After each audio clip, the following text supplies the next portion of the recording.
देहरा में, जिला कांगड़ा के देहरा गोपीपुर में जो है वो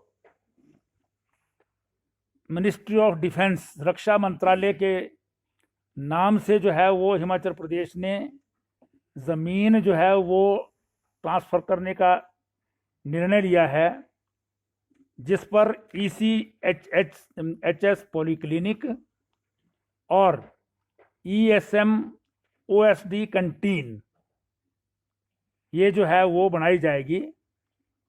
ये जो हमारे पूर्व सैनिक हैं और सर्विंग जो हमारे सेना के जवान हैं, अधिकारी हैं, उनके बहुत सारी जो हैं वो ज़रूरतें पूरी जो हैं वो इससे होती हैं। इसलिए उन सब के मदद करने के लिए जो है ये ज़मीन हस्तांतरण जो है वो प्रदेश सरकार ने किया है। तो एक इवैक्यू प्रॉपर्टी जो है वो पूरे प्रदेश में है, उसके बहुत सारे जो हैं वो प्रमुख रूप से शिमला में केसेस थे जो विभिन्न कोर्ट्स में चल रहे हैं। इसके अतिरिक्त शिमला के लोअर बाज़ार में,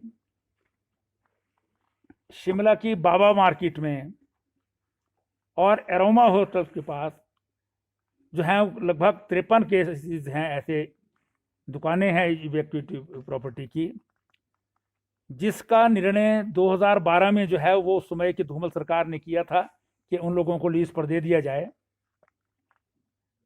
लेकिन बाद में वो कांग्रेस की सरकार ने निर्णय जो है वो उलट दिया था। वो आज जो है निर्णय किया गया है, जिसमें सभी लीगल ओपिनियन इत्यादि लेकर के, क्योंकि वो ज़मीन का जो मालिकाना है वो तो केंद्रीय सरकार के पास है, लेकिन उस है वो प्रदेश सरकार को हैंडओवर की गई है और प्रदेश सरकार जो है उसकी फर्दर मैनेजमेंट करेगी। तो निर्णय लिया गया है कि कॉलेज और हॉस्पिटल नेरचौक जो है मंडी में, उसमें BSc नर्सिंग की सीट्स जो पहले 40 थी उनको 60 कर दिया गया है, वो बढ़ा दी गई हैं। और असिस्टेंट प्रोफेसर रेडियोलॉजी में और गैस्ट्रोएंटरोलॉजी के पद जो हैं वो IGMC के लिए स्वीकृत किए हैं, जो HPSC से भरे जाएंगे। इसी प्रकार से Rajendra Prasad government medical college Tanda के लिए जो है वो एनाटॉमी में और पीडियाट्रिक्स जो है वो उसके 2 असिस्टेंट के पद जो हैं वो सृजित किए गए हैं, जिनको जो है वो HPSC के द्वारा भरा जाएगा। एक बहुत महत्वपूर्ण निर्णय जो है वो नगरोटा बगवा की सीट में लिया गया है। वहाँ पर जो है वो एक जो है वो अपना जो है क्या हॉस्पिटल, वेटरनरी हॉस्पिटल जो है वहाँ पर खोलने को स्वीकृति जो है वो प्रदान की है। ये बहुत अरसे से माननीय मुख्यमंत्री जी की जो है घोषणा थी और उस घोषणा को जो है वो मंत्रिमंडल द्वारा जो है वो पूरा किया गया है। अतिरिक्त जो है वो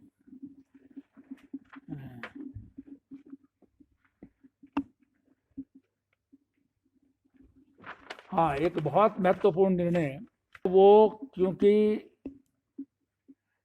कार्य में जो है वो प्रॉपर पारदर्शिता आए, एक्यूरेसी आए, एफिशिएंसी बढ़े, इसलिए जो पेमेंट और अकाउंटिंग प्रोसेस है, जो काम होते हैं, खासकर वो जल शक्ति विभाग और पब्लिक वर्क्स डिपार्टमेंट में, वो अब ट्रेजरी मोड से जो हैं वो होंगे।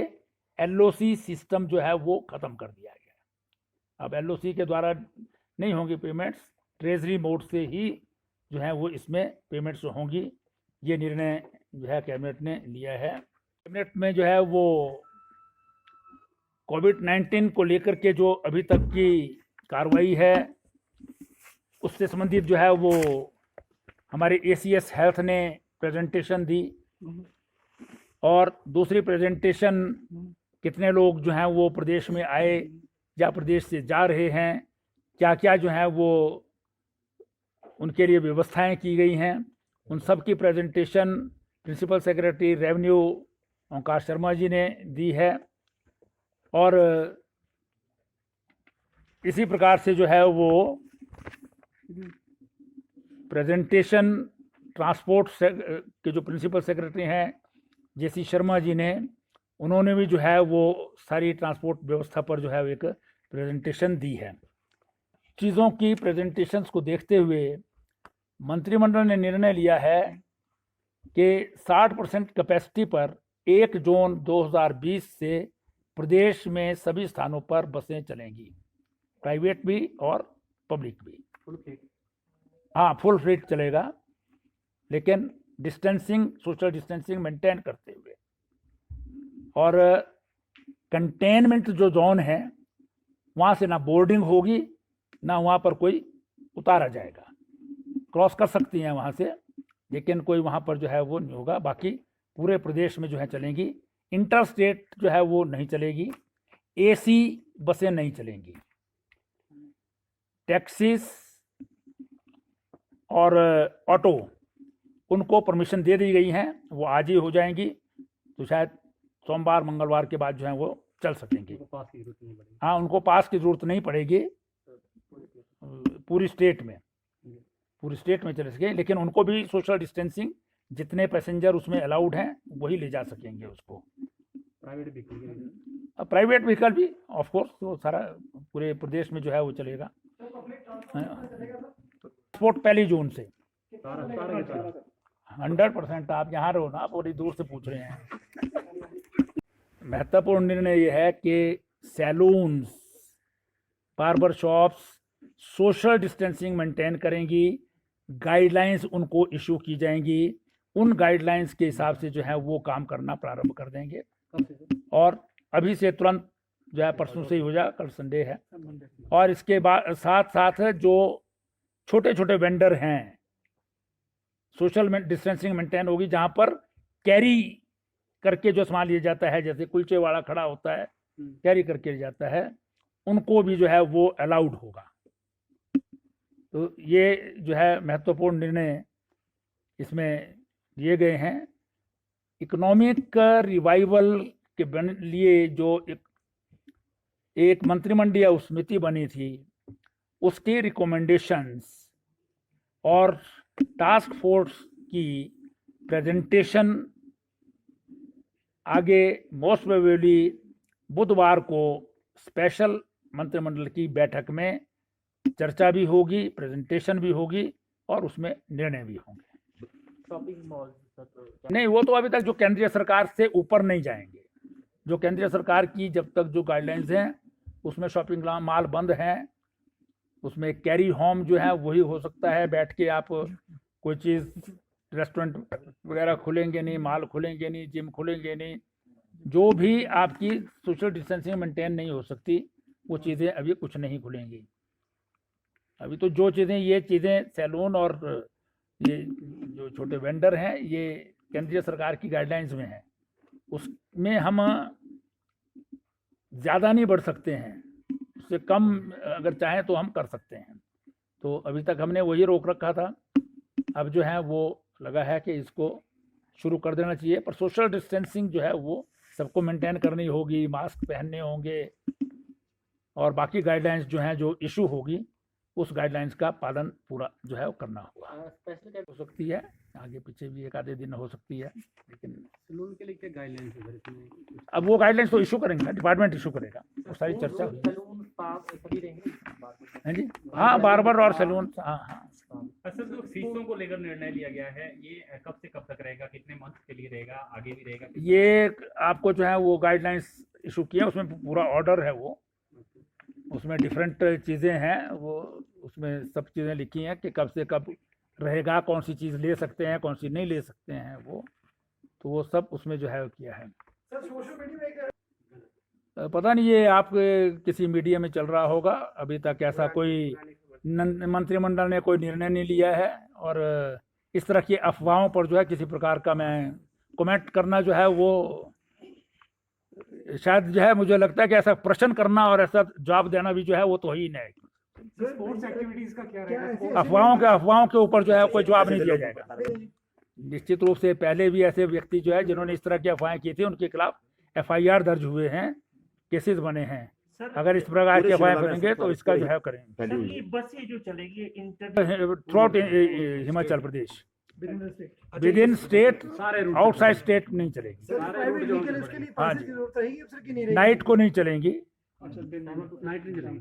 जब तक बैलेंसिंग मेंटेन की जाएगी। स्पोर्ट्स कॉम्प्लेक्स और जिम्स कब तक खुलेंगे? अभी नहीं है, ये सेंट्रल गवर्नमेंट ने जब तक बंद किए हैं तब तक नहीं खुल सकते। सर किराए को लेकर भी कोई डिसाइड हुआ कि अगर social नहीं, अभी कुछ नहीं है, अभी जो किराया है उसी पर चलेंगे। बिजली का सेस की भी बात सामने आई थी सर। नहीं है जनाब, जो मैंने बोला है उतना ही है, उससे ऊपर का कोई क्वेश्चन नहीं है। स्पेशल लैंड एक्विजिशन की यूनिट हैं जो नालागढ़ में है एक यूनिट, और दूसरा जो है वो अपना जो है अलग इसमें बिलासपुर इत्यादि में जो करते हैं, वो दोनों यूनिट जो है वो उनको एक्सटेंशन 1 साल के लिए और दे दी गई है, जब तक ये काम जो है जो 4 लेनिंग इत्यादि का है, एक्विजिशन का है, वो चलता रहेगा, वो उनको आगे जो है बढ़ा दिया गया है। इसी प्रकार से हिमाचल प्रदेश में जो है वो बहुत सारे लोग जो हैं वो इथाइल अल्कोहल इत्यादि जो है वो स्पिरिट्स जो है वो उसकी प्रोक्योरमेंट करते हैं अलग अलग परमिट्स के ऊपर। तो ऐसे कुछ यूनिट्स हैं, जैसे पिछली बार जो हैं जो बनाते हैं सैनिटाइज़र, उनको जो है वो 4.5 रुपया बढ़ाया गया था, लेकिन उसमें कुछ जो है डिस्टिलरीज इत्यादि हैं जो दूसरे लाइसेंस के अंदर काम करती हैं D2 के अंदर, वो जब L19A के लाइसेंस उन्होंने भी लेने शुरू किया और सैनिटाइज़र बनाना शुरू किया, तो सैनिटाइज़र जो वो बनाएंगे उनके ऊपर भी 4.5 रुपया बाकियों के हिसाब से जो है वो बढ़ा दिया गया है।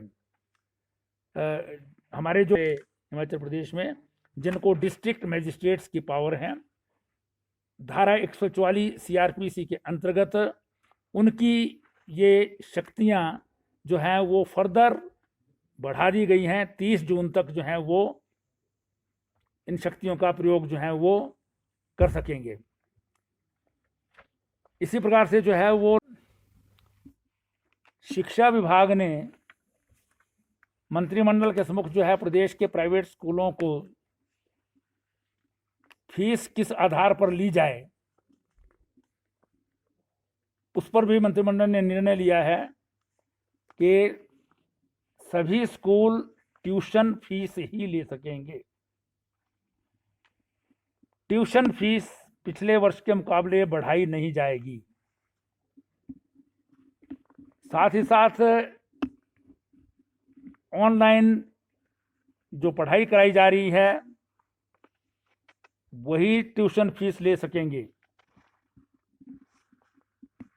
और किसी को भी फीस ना देने के कारण जो है वो ना तो ऑनलाइन पढ़ाई से रोका जा सकेगा और ना ही जो है वो उनके खिलाफ किसी प्रकार का कोर्सिव जो है वो मेथड अपनाया जाएगा।